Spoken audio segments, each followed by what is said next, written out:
Welcome to the Spooky Chris podcast. My name is Chris Ringler. I am an author and occasional filmmaker and all-around oddball living in Flint, Michigan. This is episode, I'm going to take a stab at it. I think this might be episode 20 of my occasional podcast. I generally focus on weird horror stuff, but today I'm kind of I'm veering off course, as it were. I had recently, so you can find all my podcasts and all my blogs at spookychris.com.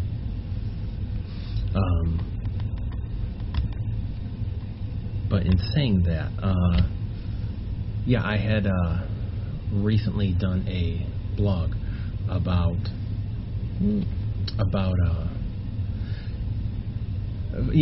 how kind of I came to live in Flint, and kind of my little tiny abbreviated story of how I came to live in Flint, and the idea of kind of what Flint was for me when I came here. So kind of the recent past of Flint. I moved to Flint in around 2005. So I thought I would kind of change it up and do a podcast about my idea of kind of where Flint should go. Now, saying all of this, I don't have any skin in the game, as it were, other than I'm a citizen of the city. We pay taxes. I've lived here for 14 years, something like that, in the city. I have a house now. Have been doing events in the city for 14 years or more. So I definitely have, I'm invested, but I'm not someone who can change the city structure myself. I can kind of be a part of the rebirth, but I can't change the structure. So for me, one of the things, it's funny because Detroit and Flint kind of mirror one another. Industrial cities, blue-collar cities that the market's changed and they fell out of favor, and, the main industry dried up, and now they're kind of waiting for these deep-pocket people to kind of come in and basically write the future and kind of save the day, which is interesting. I wouldn't say that it's a great idea, because it's a lot like GM. Like, what if these people go bankrupt, or they are short-timer? Because, right now in Flint, the people invested are long-timers, long-termers. They've been around the city. They've been invested in the city for years. But, so when there's investment, there's always going to be kind of other people that want to be involved, that are going to start getting involved financially. But, again, they could go bankrupt. They could just kind of be speculators, where they purchase a lot of property and sit on it until somebody wants to pay them what they feel like it's worth, and then they'll flip it, and it'll just keep getting changed. There's properties downtown like that, and you'll see people snatch up parcels of land, wanting to rent, and that's how you get into this problem we have in our city, especially like with rentals. Like, all of these people who they need a place to stay, they can't afford a house. They have some kind of government subsidized living, so they get these subsidized rental places, and the renters don't live here, don't care. They have a management company. They just get that regular government check. If you don't own where you live and you don't have an investment, you don't really give it half a darn, And it makes sense. Like, why am I going to pour money into something that someone else is? I had some friends rented a house in Flint, and they just wanted to paint the porch. And the owners, who were from the area, well, relatively from the area, then moved to Florida, were like, no, they didn't want them to invest money into paint, and meant them time and money painting the house. And I could get where you'd be like, oh, well, that's great, but we'd like it to be whatever color, name a color, white, brown, whatever, so that you don't get like a weird color that you're just going to have to repaint. I get it.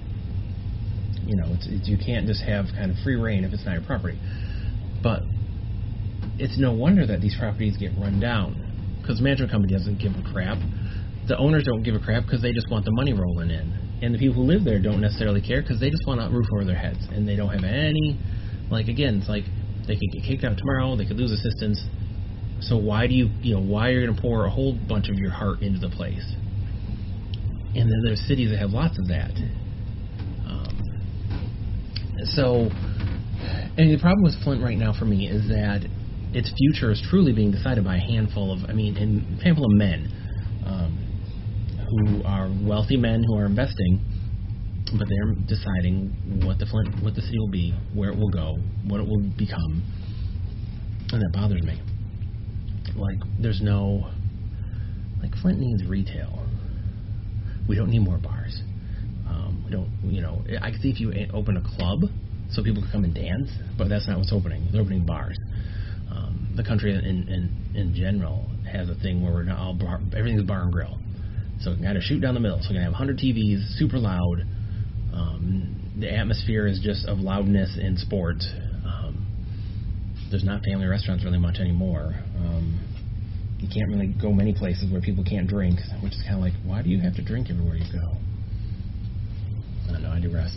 But with Flint, it's funny because it's kind of like the notion of how America is with renewable energy. It's like you have the sun right there.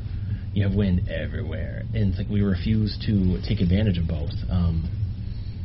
We have the arts are so strong here. When I moved to Flint, the arts were here, but they were just kind of getting a revival.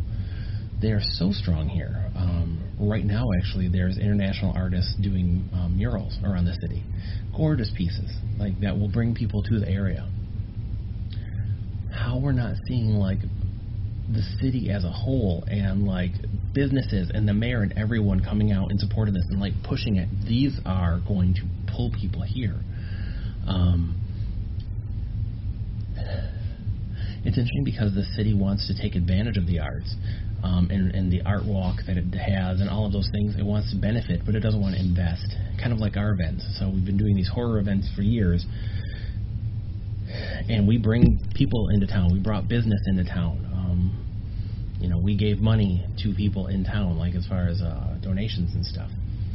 And yet, again, it's funny that it's almost as if we haven't existed all these years, and it's frustrating because a lot of that, it's on us. We have to get the word out. But some of it's also, it's the city doesn't embrace it. It doesn't care. And that's the problem, is that a lot of this is, there's so many backdoor deals and friend deals, and if it doesn't benefit me, what do I care? And, we are making all of this space downtown for yuppies who, aren't going to have kids in the system, don't have investment in the system other than they'll maybe want to live downtown or maybe they work in the area, but these aren't people who've lived here. And I'm not talking about gentrification. My thing with Flint is that all of this property has been available for years for much less money. People could have bought it, could have done whatever. They didn't. So it's not that. It's that everybody's going after trying to become this hipster city, this hip place, without letting students and low-income people and artists and blue-collar people, the city is formed on blue-collar, letting them live downtown. Downtown's coming back. It's thriving. Hopefully, to me, success is that once downtown's done, it moves to the north and to the south and starts to kind of, engulf other parts of the city. We'll see if that happens. I have my doubts, but we'll see. But the thing is that, we are making it, there's very few galleries, and they're very hard to get into, which makes sense, but there's no alternative galleries. There's no alternative events, really, outside of what we do and maybe a couple other people. There's not a lot of people able to kind of find success here if you're artistic or not a lawyer or, one of these few businesses. Gosh, I had trouble finding a job in Flint. We're not. You hear about the brain drain so much, and it's, the idea that all of these young people who are from here, go to school here. We have lots of colleges in Flint, and they're all going to leave because there's nothing here for them. And I get it. I absolutely get it, because the house, you can buy a house real cheap, real inexpensively, a nice house still. That'll change, but how many young people have money for a house? So then you have to rent. Rents have gone up. When I moved downtown, it was I rented from somebody I know, and it was very, very reasonable, very acceptable. But everything's going to go up because everybody's going to want to live downtown. Everybody's going to want to live, oh gosh, there's this bar and that bar. Oh, I can go to this event. It's so great. And that's cool. But like, we need people that are going to be cool. I can do all that, but I also can go down the street to the grocery store, or I can go to the whatever store and buy this, or I can go to that store and buy that. Like, the people that are going to support the city, and that's not bars, and that's not restaurants. And it's like we want the success without the work. There's so much root level activity and so many creatives and not a lot of bigger opportunities. There's no investment in them, no money in them. And it's the way with every city. And again, I kind of get it, but it's myopic thinking. Like, I get that, like, I want to make money. If I'm going to invest, I got to make money. Absolutely. But see, here's the thing. So I worked at a bookstore downtown. I was on the main drag of downtown Saginaw Street. Worked there for a little while. We were one of the places that kind of got the art walk further than just like 3 venues, and kind of grew it. Funky little place. And it was cool until the landlord, who would come in and take naps in like the place. He would just come, him and his wife both would come and just take naps in chairs at the bookstore, because it was their building. So he kept raising the rent on the owner until so she had to move. And so it was vacant after she moved. And he has had a handful of businesses, like a Wiccan store, a hookah bar, a drug testing place, all these places. None of them last, because he's not investing in them. Like, there's a way to make money that is perpetual for you, where you don't make maybe as much, but you, over the long term, you start to make the money because these people are staying there and they're succeeding. I would rather have a filled space than an empty space all day.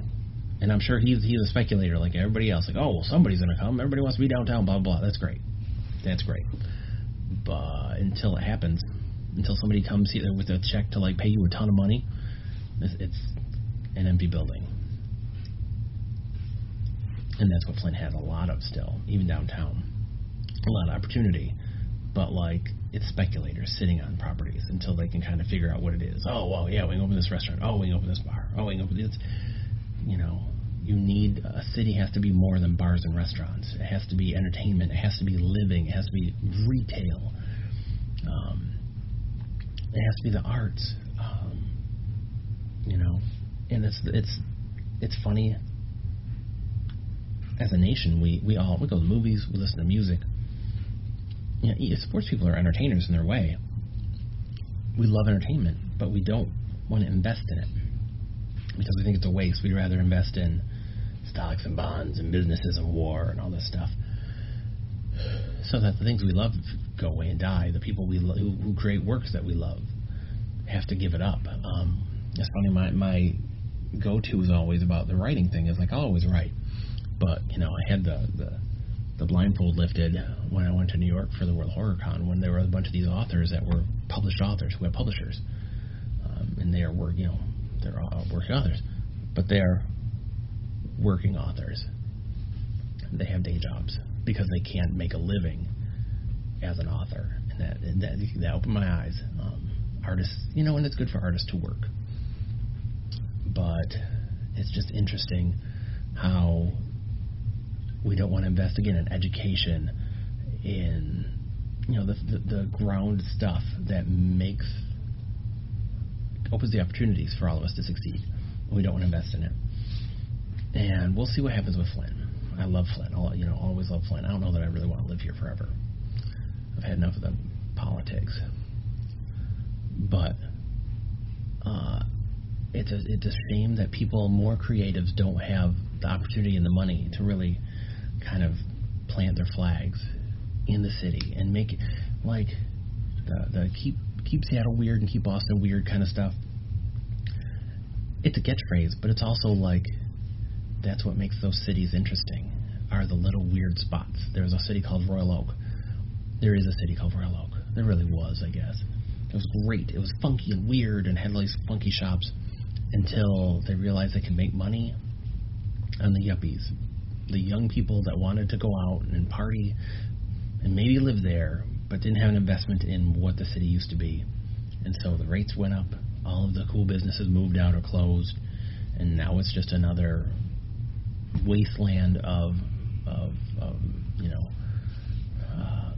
mass market chain stores and chain restaurants and chain coffee bars.